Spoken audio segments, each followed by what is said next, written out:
Fala pessoal, eu sou o Diego Souza, esse é o nosso canal Falando de Flu e no vídeo de hoje eu vim fazer um negócio que eu já queria fazer há muito tempo. Fazer, tipo assim, data FIFA, não tem muitas notícias do Fluminense, eu acredito que esse sábado e domingo não teremos muitas notícias, então eu vou gravar alguns vídeos assim de listas, falando de Flu História. Como que eu falando de Flu História? Eu vou falar pra vocês igual hoje, eu vou fazer sobre o top 3 treinadores do Fluminense que eu vi. E eu quero que vocês deixem nos comentários qual que é o top 3 de vocês. Eu sempre penso pra deixar um comentário, ninguém nunca deixa. Mas hoje, faz uma exceção, deixa aqui. Quem são os 3 maiores treinadores da história do Fluminense que você viu? E também deixar seu like, compartilhar esse vídeo com mais algum amigo seu tricolor. E se não for inscrito, se inscreve aí no Falando de Flu, dá essa moral pra gente. Eu vou tentar sempre quando a gente tiver um tempo maior assim, não tem tanta notícia e tal, tentar lançar um vídeo desse, porque eu acho que é muito maneiro, né? Pra depois a gente ver e fazer as comparações necessárias. Então, a galera que tá assistindo esse vídeo, dá essa moral, deixa aqui nos comentários sua lista dos 3 treinadores que você acha os melhores que você viu no Fluminense. Eu vou começar meu top 3, né, do 3 até o 1, e 3 treinadores marcaram muito assim minha vida no Fluminense. Quem acompanha o canal aqui há mais tempo, eu sempre falo, minha primeira lembrança de Fluminense é em 95, aquele gol de barriga do Renato Gaúcho. Depois, eu tenho algumas lembranças de 2001, 2002, anos que o Fluminense chega nas semifinais do Brasileiro.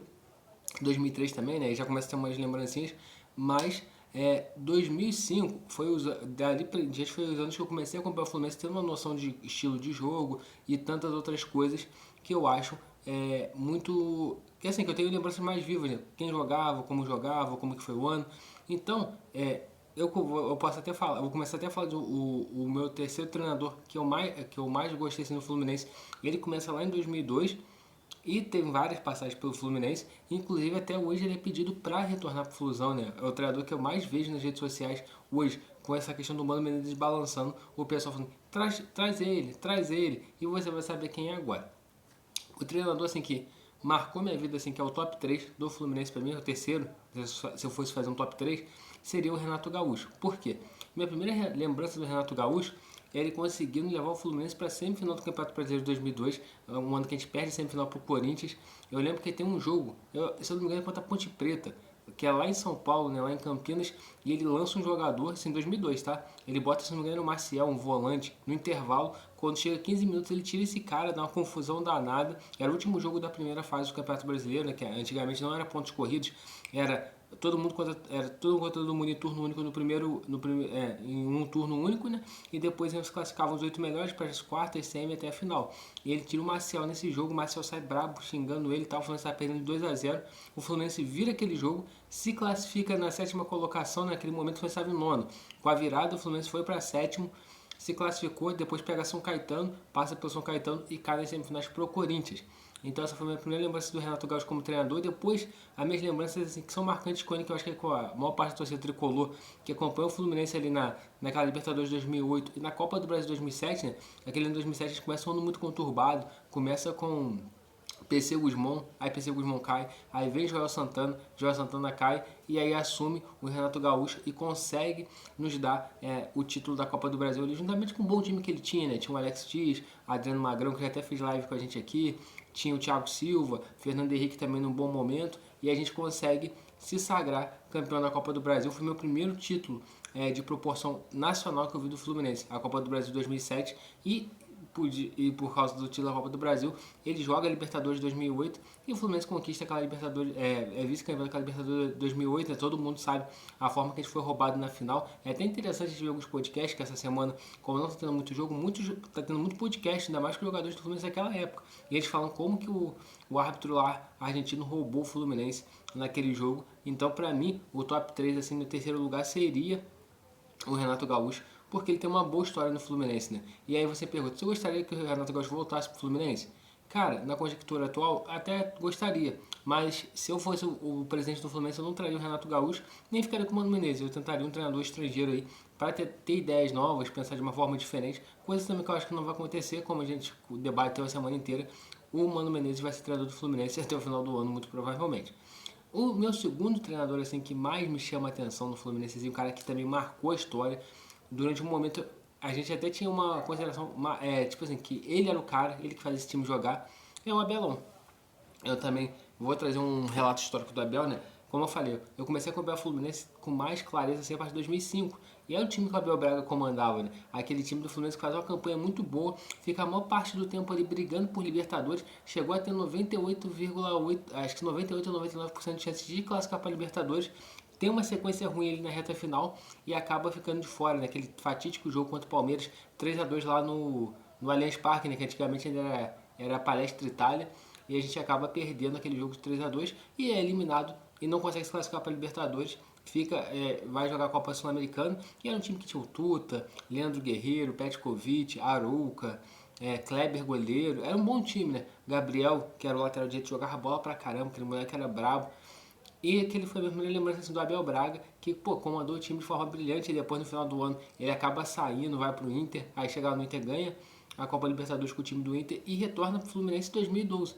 Aí retorna pro Fluminense para ser campeão brasileiro, né? Aí é um ano fantástico do Abel Braga no Fluminense, soube administrar aquele vestiário como poucos. A gente vê os relatos, né, de podcast também, umas coisas que às vezes a gente fica chateado, se aquele time tivesse empenhado, tivesse treinado, cara, a gente teria chegado muito longe com aquele time, mas a gente ganha um brasileiro, ganha o Campeonato Carioca e faz uma campanha fantástica daquele de 2012, né? O ano que praticamente consagra o Fred. Ali o Fred muda o patamar dele de ídolo do Fluminense em 2012. Porque em 2010, o principal destaque foi o Dario Conca. O Conca jogou. O Fred foi muito importante em 2009, 2010 foi o Conca e 2012 o Fred realmente foi dono, né, do time, campeão brasileiro e tal. E o que me chamou a atenção do Abel Braga? Uma comparação que eu faço muito com o Fred.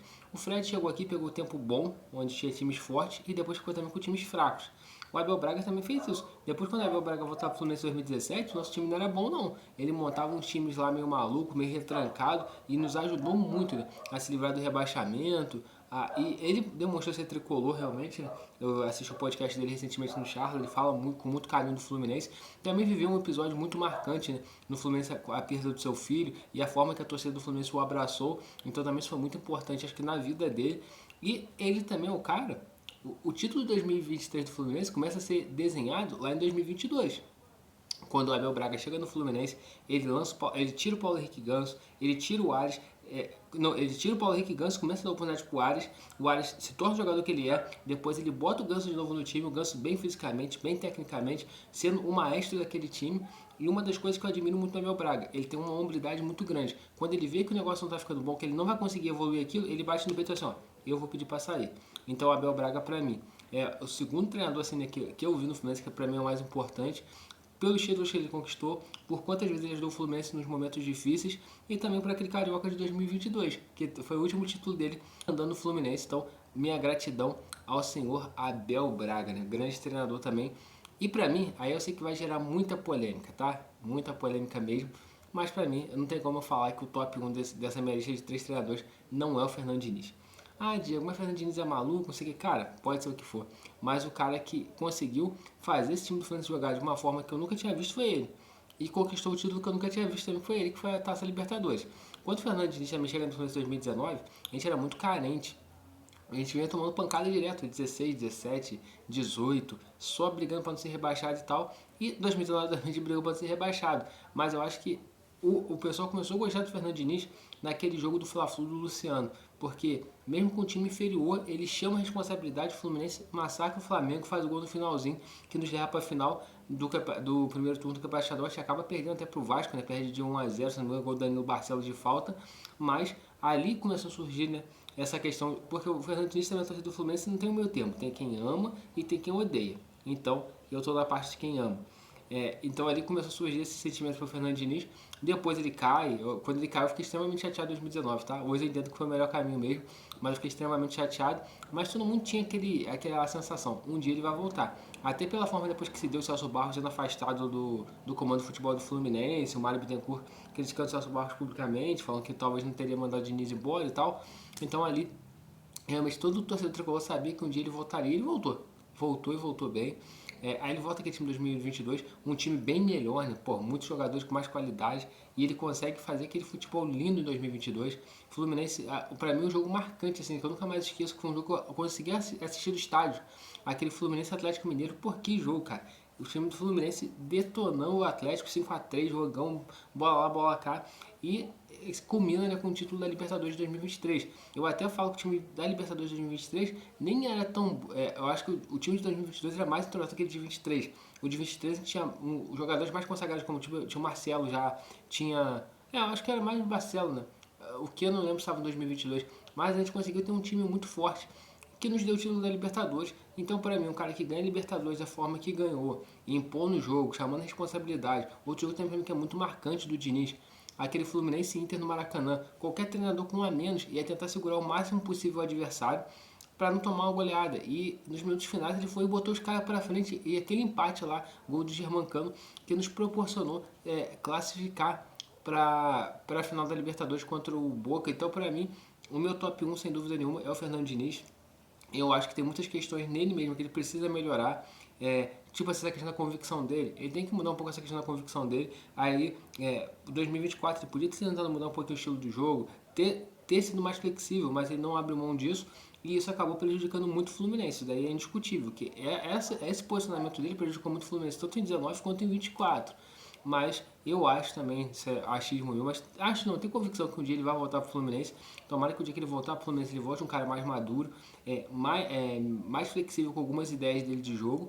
Mas pra mim, ele é o top 1 do Fluminense. Aí você pergunta, Diego, você gostaria do Fernando Diniz de volta ao Fluminense? Cara, eu acho que nesse momento não. Eu acho que não é o momento dele voltar ainda. Eu acho que ele ainda precisa passar por um momento dele de reciclagem pessoal, de firmação de ideias, fazer um intercâmbio também, para depois voltar. E também tem muitos jogadores que trabalharam com ele no passado. Então acho que essa junção agora não seria o momento ideal. Acho que dá mais tempo ao tempo, não traz ele agora. Embora eu espere que um dia ele volte para o Fluminense e dê continuação à sua carreira vitoriosa que teve no Fluminense, assim como o Abel Braga conseguiu dar em outros momentos. Então por isso que o meu top 1 é o Fernando Diniz, pelo título da Libertadores e pela forma do Fluminense jogar. Então para mim, qual que é meu top 3? Fernando Diniz em primeiro, Abel Braga em segundo e Renato Gaúcho em terceiro. Deixa aqui nos comentários qual que é o seu top 3, se você concorda comigo, se eu estou muito louco. Mas lembrando, eu peguei o recorte do que eu vi, né? De 2002 a 2025, dando ênfase maior de 2005 para frente, porque não adianta falar Parreira, sei lá quem, porque esses caras eu não lembro, não me recordo de como os caras treinavam, então eu não posso falar. Eu posso falar do que eu vi, então esse é meu top 3. Pessoal, deixa seu like no vídeo, compartilhe esse vídeo com os amigos tricolores e deixa aqui, vocês gostam desse formato de vídeo? Se gostar, eu vou trazer mais. Saudações tricolores e até a próxima.